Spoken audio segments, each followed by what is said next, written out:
Breaking news असां share कंदासीं। Senior सहाफ़ी जान मोहम्मद महर क़त्ल केस में मुख्य जवाबदार शेरल महर जा 5 माइट गिरफ़्तार करण जी दावा कई वई आहे। अवां सां ख़बर शेयर कयूं पिया। ब्रेकिंग न्यूज़ आहे। शेरल महर सां राब्तो रखंदड़ 25 माइटनि खे गिरफ़्तार कयो वियो आहे।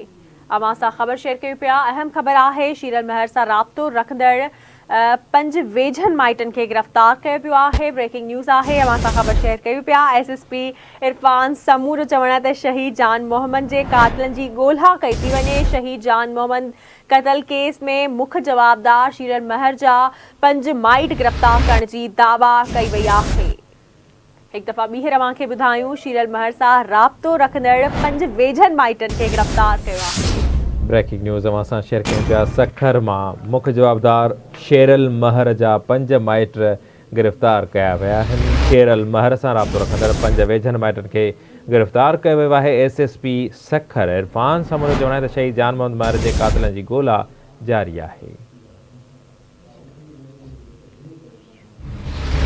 जिन नाज़रीन असां जॉइन कयो आहे। ब्रेकिंग न्यूज़ अवां सां शेयर कयूं पिया। सीनियर सहाफ़ी जान मोहम्मद महर क़त्ल केस में मुख्य जवाबदार शेरल महर जा 5 माइट गिरफ़्तार करण जी दावा कई वई आहे। SSP सखर जो चवण आहे त शेरल महर सां राब्तो रखंदड़ 5 वेझनि माइटनि खे गिरफ़्तार कयो वियो आहे। तफ़सील मालूम कंदासीं। सखर मां आवाज़ न्यूज़ रिपोर्टर मोरडो महर असां लाइन ते मौजूदु आहे।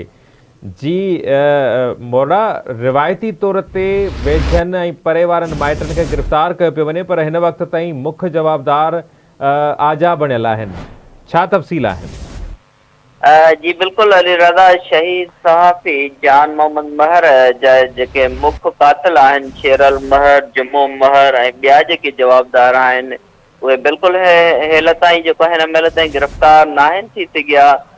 SSP इरफान समू जे तरफ़ां इहा दावा साम्हूं आई आहे त शहीद सहाफ़ी जान मोहम्मद महर जे मुख्य जवाबदार शेरल महर जा जेके 5 वेझा माइट आहिनि उन्हनि खे गिरफ़्तार कियो वियो आहे। संदसि चवणु आहे त शिकारपुर जे कच्चे वारे इलाइक़े में ऑपरेशन कयो वियो आहे, जंहिंजी हू पाण अॻुवाणी करे रहियो आहे। ऑपरेशन दौरान मुख्य जवाबदार शेरल महर सां राब्ते में रहंदड़ उन जा जेके 5 वेझा माइट आहिनि उन्हनि खे गिरफ़्तार कियो वियो आहे। SSP इरफान समू जो चवणु आहे त ऑपरेशन दौरान शेरल महर जे इस्तेमाल में जेका ट्रैक्टर ट्राली आहे हुनजो जेको सामान आहे लॾ पलाण जे हवाले सां हुनजे इस्तेमाल में उहा ट्राली बि तहवील में वरिती वई आहे। ऑपरेशन शिकारपुर ऐं सखर जे कच्चे वारनि इलाइक़नि में जारी आहे। जान मोहम्मद महर जा जेके कातिल आहिनि उन्हनि जी ॻोल्हा पई कई वञे। हिन वक़्त बि जेको आहे ऑपरेशन जारी आहे। पुलिस जे तरफ़ां हेल ताईं जेके बि कार्रवायूं कयूं वयूं आहिनि उन्हनि में बिल्कुलु शहीद सहाफ़ी जान मोहम्मद महर जा जेके मुख्य कातिल आहिनि उहे गिरफ़्तार न थी सघिया आहिनि।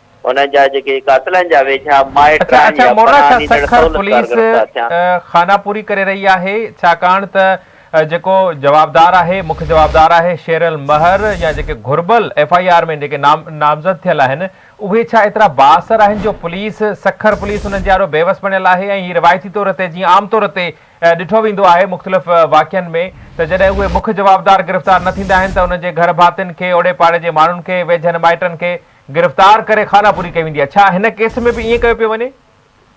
अली रज़ा, बिल्कुलु शहीद सहाफ़ी जान मोहम्मद महर वारे केस में जीअं अवां चयो पिया त पुलिस जेके असुल घुर्बल जवाबदार हूंदा आहिनि उन्हनि खे जेकॾहिं गिरफ़्तार न करे सघंदी आहे त पोइ उन्हनि खे गिरफ़्तार करण लाइ उन्हनि जे वेझनि माइटनि खे गिरफ़्तार कयो वेंदो आहे। पर हिन केस में शहीद जान मोहम्मद महर जे केस में इहा शइ साम्हूं ज़रूरु अचे पई त जेके मुख्य जवाबदार आहिनि उहे शाह बेले में जेको आहिनि रहनि पिया, उते तरसियल आहिनि, छाकाणि त माज़ीअ में या हेल ताईं जेके बि पुलिस ऑपरेशन थींदा रहिया आहिनि सखर या शिकारपुर पुलिस जा, त हुन में पुलिस जो ई जेको जानी नुक़सानु आहे उहो ई थींदो रहंदो आहे। त छाकाणि त शाह बेले में ऑपरेशन करणु पुलिस जे जेके वसाइल आहिनि या उन वटि जेके हथियार आहिनि त उहा का एतिरी आसानीअ सां जेका आहे शाह बेले में ऑपरेशन थींदे जेका आहे उहा नज़र न ईंदी रही आहे। उनजे करे पुलिस खे जेको आहे ऑपरेशन करण में या जेके जवाबदार आहिनि शाह बेले में रहनि पिया जान मोहम्मद क़त्ल केस जा, उनजे करे जेको आहे पुलिस खे